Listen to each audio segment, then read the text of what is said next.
Now let's get it started. Let's get it started. Play ball! The title race is over for Arsenal. They lost at home to Westham 1-0. Bowen scored the only goal in the first half to give them that lead. In the second half, Arsenal tried to score the equalizer and win that game, but the introduction of Lewis Kelly in that game, he got a red card in that game and he was sent off. So it was big, huge mountain for Arsenal to climb for them to actually get anything from that game, but they lost that game finally 1-0. Okay, guys, good result for West Ham. Truthfully, good result for bad result for Arsenal, because that title race against Liverpool, before this game it was 8 points. After the game is 8 points. Liverpool winning tomorrow, if they win tomorrow against Manchester City, is going to be 11 points, which is huge for Arsenal. Remember, Arsenal has no striker in that team. They play without a striker. They started Moreno. You work last week. We are saying about this. He works. This time it did not even work. He did not even smell the goal. Get him as a sub. For me, I was thinking that he was going to come in as a sub. But in general, in this game, Arsenal, let's talk about them in this title race. I think it's over for them. I think it's over for them as well too, because if you ask me, I keep coming back to this. We are going to talk about this thing to the end of the season, and we are going to keep talking about how Arsenal let this one get away, like they let the last two get away as well.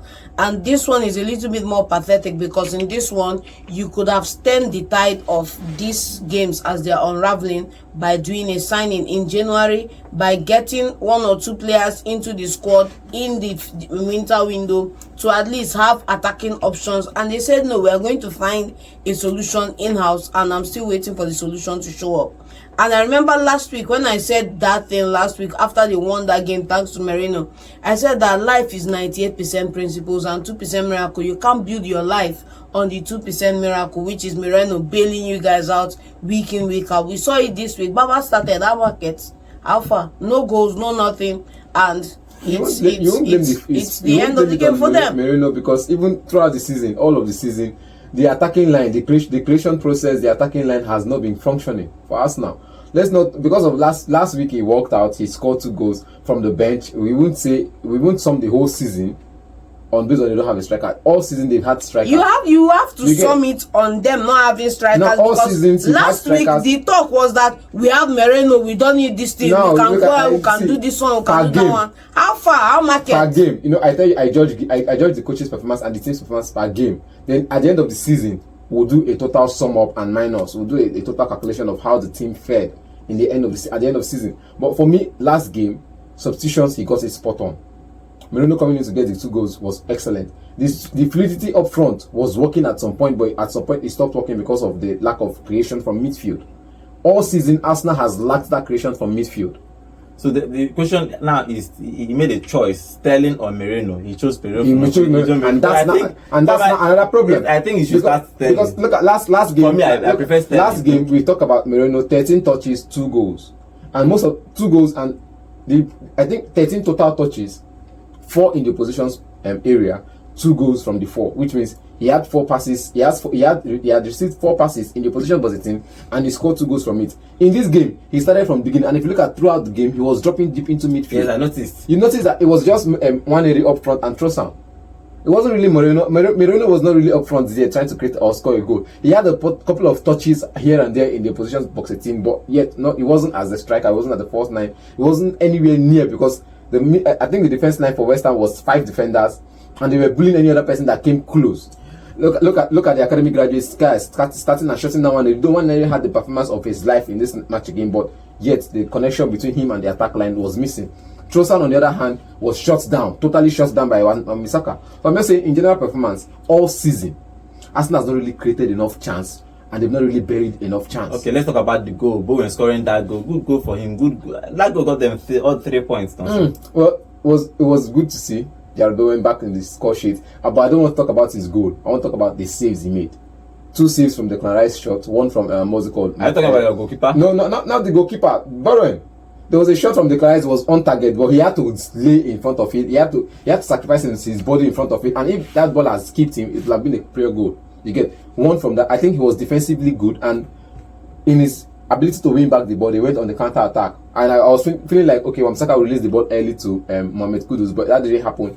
And he took the ball. I think it was just let's see what will I call it now, positional awareness, running into the channel and getting the pass as swiftly as it did. I'm just like, It's a good goal for him. Good game for him. Good game at general for him. From former captain to present captain, they had fantastic games. John Bowen is actually a good player. I'm looking for looking at him probably to move to a bigger club in the Leave summer. that thing. Come on. Leave that thing. Bowen is overrated, bro. Bowen is overrated. The same thing said I about wouldn't Declan be Rice. hyping Bowen to move to maybe a bigger club in Code because He should move to a bigger club. Same thing said about what's his Declan. productivity And now this look at season, it. man? He's gone on injury. He went off injury, and you're playing a player. It's just like telling me you want to play a Mo Salah as a top 9. No, and number 2. Look at it. You want to play Mo Salah as a top 9. West Ham United for most of the season has played either Mohamed Kudus up front as a 9 or Jarrod Bowen as a 9 because Antonio has not been available, off injured, Fulkrug off injured. Danny Ings is a no-no. So these 3 players you have as a striker are not always available. Now you have to make do for what you have. And Bowen from the flanks has been fantastic. Even in this game, started as a top 9 in this game. So you play him as a top 9. You don't expect him to do the same numbers he does when he plays on the flanks. Okay. Now the incident in this game, the red card incident, Lewis Kelly was introduced in that game in the second half, trying to remove Calaferi and put him, but he made that tackle against Kudus. He was basically at the center of the pitch, but the issue there, John, was the position of the keeper. The keeper was off his 18, off his area. and the other defender cannot even make up that number. So, but if you look at it in general, do you think referee gave a yellow card and VAR overturned it, told him to go and look at it and give him a red card? But do you think that it's a red card offense? The question is going to be: was he bearing down on a goal scoring opportunity? Was he hampered from possibly scoring a goal scoring opportunity? If yes, it is a red card. It's a red card. So what do you think about that? No, I said it was a red card from the beginning, but I felt pity for the guy because I like that guy. This is the second red card of his career, but the first one was overturned by VAR and he was given a yellow card in that. No, he was given a red card, but they cancelled it. Yeah, yes. So I'm just like, this is not supposed to be. It's supposed to be a red card, but because I like the guy. Because come on, Raya was way off the line, man. The Raya was not even in a position because I know the player I have. If he had taken a pass, he will miss it. If you are still letting him shoot from there, he might miss it. It's not he might. Nakudus, I know. He will miss it. But the issue is that he might score it. That might not. It's not 50-50. It's 80-20. And you dey talk like that. Him scoring it is the player I know. I know my players. See, him scoring it is 20%. But because of the position of the goalkeeper, and look at where Jarrod Bowen was running from, you could notice that even if Gabriel or whoever that is on the other side makes the run to tackle Jarrod Bowen, and that pass gets to Jarrod Bowen first, then possibly Jarrod might score. I think the issue there was the position of the goalkeeper, yes, and the other defender. Truthfully, Saliba has space. He can recover. He can recover and tackle. But the issue is that the goalkeeper way off the line. That means he can actually move and shoot from there, and miss it. Because I know my players. You get and look at even the incident with what's it called, Duncan Ferguson. He had the similar. Keeper was way off, but he wanted to turn and do a cutback. And he lost the ball and was appealing for a penalty. I know my players. I know what they can do. Lewis Kelly was introduced in the second half. He got that red card. He was given a yellow card, but VAR looked into it and overturned it. For me, I personally think it's a red card. Arsenal have about 5 red cards this season, one of the highest in the Premier League. I think I need to fix it. But generally now for Arsenal, this problem that is happening at Arsenal, do you think that what do you think they can win?